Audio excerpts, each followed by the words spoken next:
Cellini here. My guest here, Master Dave Brock, is going to assist me today in my video.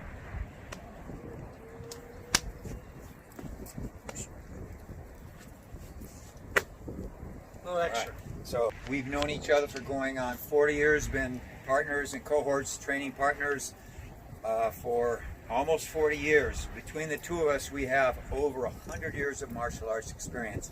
Now, I had a client that contacted me and said they've been doing kickboxing training for fitness for the last 2 weeks and their knees are starting to hurt. So I want to go into my little dissertation now about the don'ts and what not to do.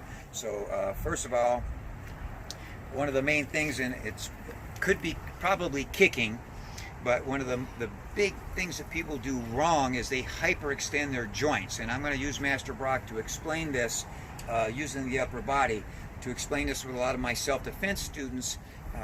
First of all, I want to just back up 1 second. There's a term, it's been around a long time, boxer's elbow, tennis elbow. And all it is a boxer training can hyperextend the elbow joint and put pressure on that joint. A tennis player, any racket sport, if you extend and lock and then that ball hits with force, it hyperextends the joint and does damage to the joint, creates tendonitis, all different types of ailments. So I always dramatize this to people, the importance of not hyperextending your joints when you train. And that's just a matter of training and changing from a bad habit to a good habit. So if we can go at this angle, Master Brock, if you can stand here and face me. I'll face you. No, face me. So if Master Brock just grabs a hold of me and he wants to grab me and hit me, and I want to stop him real quick, a real simple thing to do is just to go here and hyperextend his joint. I would rotate and get away from that kick. So if I did that with a little more pressure, I'm going to damage that joint. If you grab me with both hands, I could do the same thing and just simply go here and hyperextend those joints. There's techniques where we go here and hyperextend, all type of ways you can damage that joint. And so any extension on a kick, on a leg, or a striking motion, when you hyperextend that joint, especially if you're training in the air and not hitting anything, you'll tend to bone lock, train too hard, and hyperextend every time repeatedly. In a very short period of time, you can have elbow or knee problems. So one other thing in training, now we're not really going to have that in the kickboxing, but the opposite, if he grabs me, just one hand, and another way I can go here, pressure here, I can now I've kept my hand in here to split, I can flex that joint and put damage to that elbow and also get a leverage point on there. So again, what I want to just mention to you, if I were striking here, let's say, and I'm in the air, I'm not even going to hit him right now, but what I want to do is I want to stop my joint about that far before it locks out.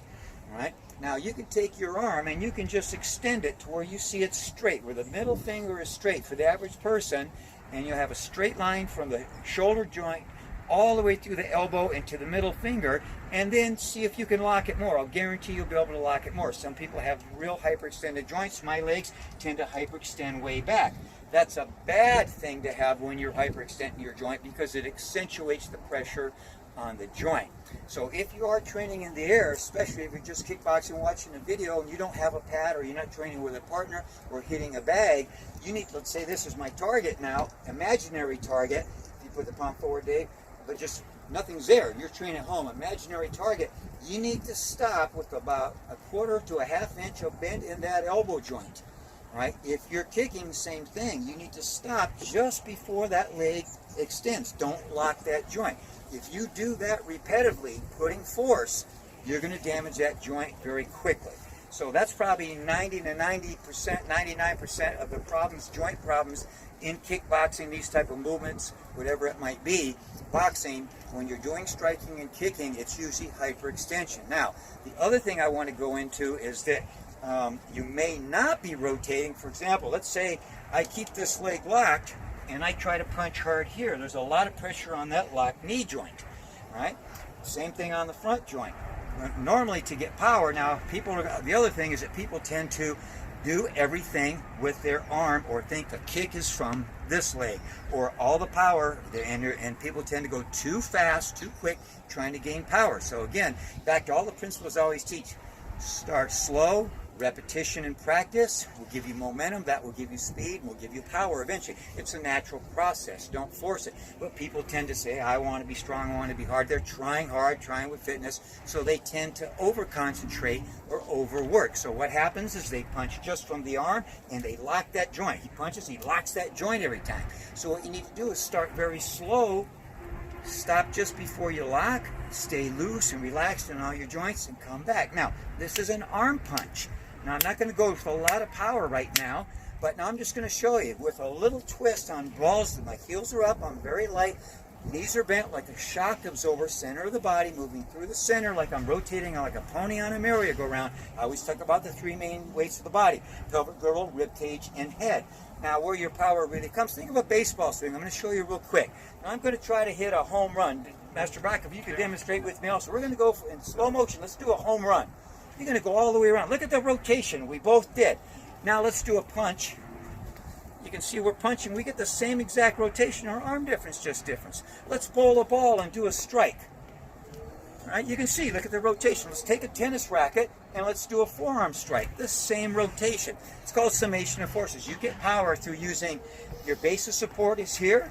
Okay, if we broke this down scientifically and we did a high-speed camera, you see is what we call a summation of forces, what you'd see in these movements. And we also want to have the back leg out a little bit, right, for rotation, because when you walk hip distance apart. If you start parallel and turn, you're walking on a tightrope. There's no balance and your hip is locked up. You put pressure on your low back. So we have a little bit of a stagger stance. We call this to a heel to toe or toe to heel position. And that's where you're going to see any skilled tennis player, baseball player, anybody else, a pitcher, they're going to have that position. They're not going to be on that straight line. So it allows you to get the power and it protects your joints in your body with the follow, what they would call a follow through. So again, when we're starting this motion, let's go, Mr. Master Rockfield, with the front hand, right? What we're going to actually do is we're going to rotate instead of punching just with our arm, right? It doesn't get a lot of power and you tend to hyperextend. What we're going to do is we're going to rotate on the balls of our feet so our hips are turning, right? This still goes A to B, and when the hips accelerate, they start to slow down, the shoulders start to accelerate. So you can see we're actually facing this way on a jab. We're getting a reverse rotation. Now, you don't want to take that too far because you're turning away from your target. All right, that's a little bit different. But so basically, we're starting, let's start forward, hip distance apart, very light on the balls of the feet. The knees are bent, 3 bowls of water. Your hands are up to protect you in your center, not in front of your face because someone can hit them into you. So just keep a very relaxed position. Now, you start A to B straight out like an arrow, but you rotate, heels lift up lightly off the floor just a little bit, enough so you can rotate and turn the hips and the shoulders. Straight line, thumb is in, keep your check and your cover up, and now you reverse, coming back.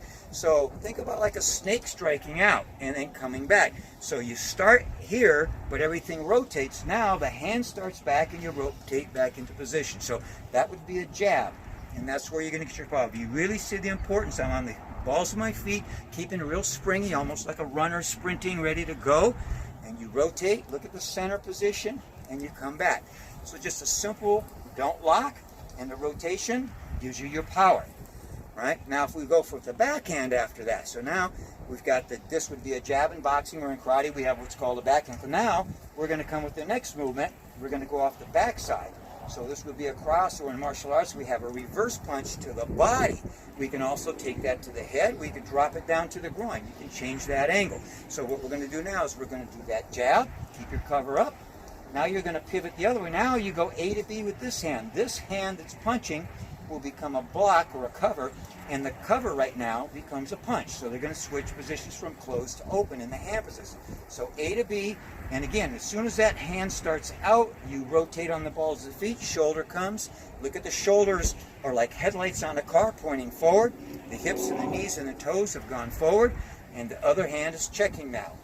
Now you rotate, and again, you make sure you don't hyperextend that joint. Go in slow motion. Do this in a mirror. Right? And then eventually use your inner mirror, and then you come back. So we're just going to go slow now. A little jab, a little cross to the head, jab, and across. And notice how the hands change positions. We're going to go a little slower, Master Brock. We got beginners watching. So jab and cross. Now, we're going to do a kick off the front leg. You want to bring that knee up, and kick and extend. Now here is one of the problems. Again, don't hyperextend. Let's come back a little bit, Master Brock. So what's going to happen is, remember where we're facing here. Remember how we've rotated on the punches on the balls of the feet. So what we're going to do, we're in a very relaxed position. And you can start even forward. You can bring your leg up and just do a straight snap kick. That's one way to kick. Straight up. Your knees, chamber's going to give you power. Extend out. Don't lock. You're going to hit on the instep if you had a target, or with the ball of your foot to do more damage and come back in. All right? So that's very basic. You don't really have to rotate. You can do the same thing off the back leg with the rotation position. Come up and kick a little bit more power always off the back side. This is more like a jab, and this is more like the cross, giving you more power, or the reverse punch. Always speed and agility checking off the front side, and our power moves are going to be more off of the back side.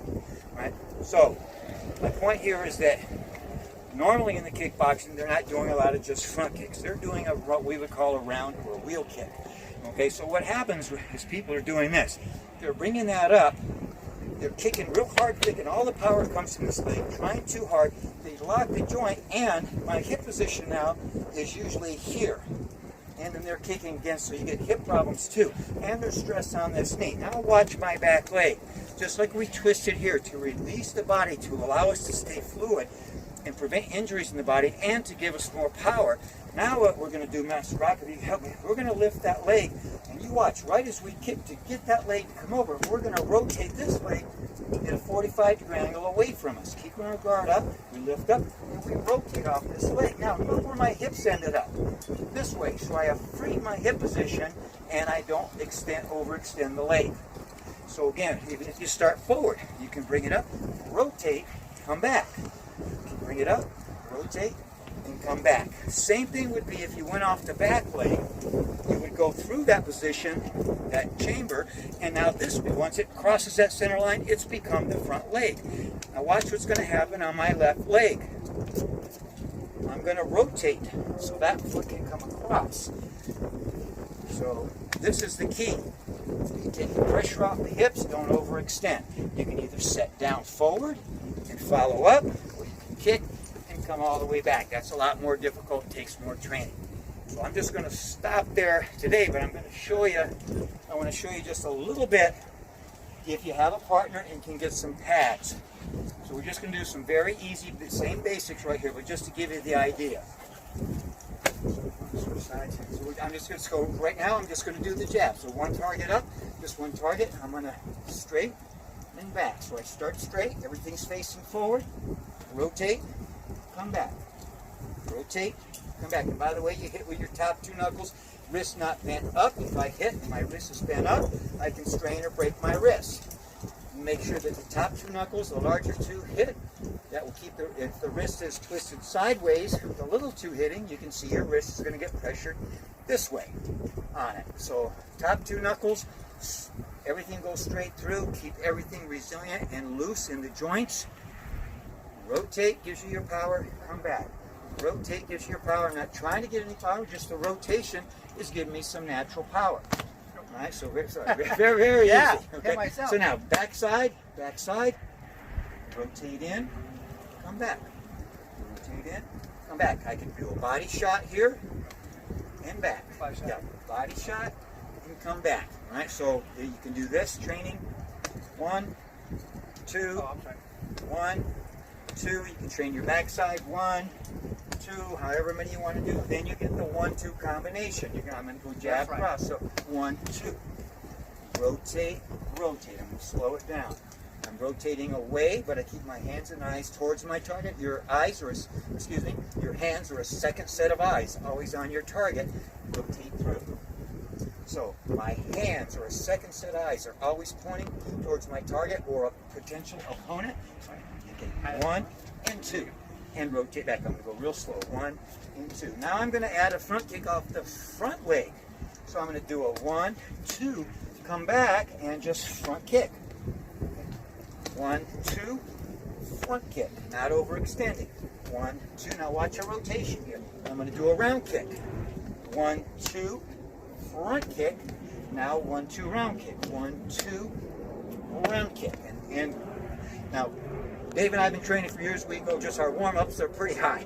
But let's go, I'm going to go extra low for a moment. Front kick, so 1, 2, front kick, very low to start with, guys, and stretch out naturally, even if you're flexible. Start low and warm up like we do with everything else in fitness. 1, 2, cover up, and 2. All right, then you go a little higher. Now, round kick, same thing. 1, 2, just keep it low, keep it very low to start.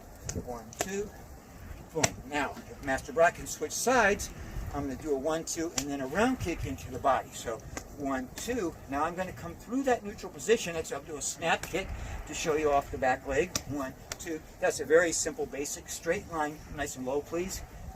That's it. 1, 2. Very low. All right. Now I'm going to go a round kick. Low. 2. I'm going to come around.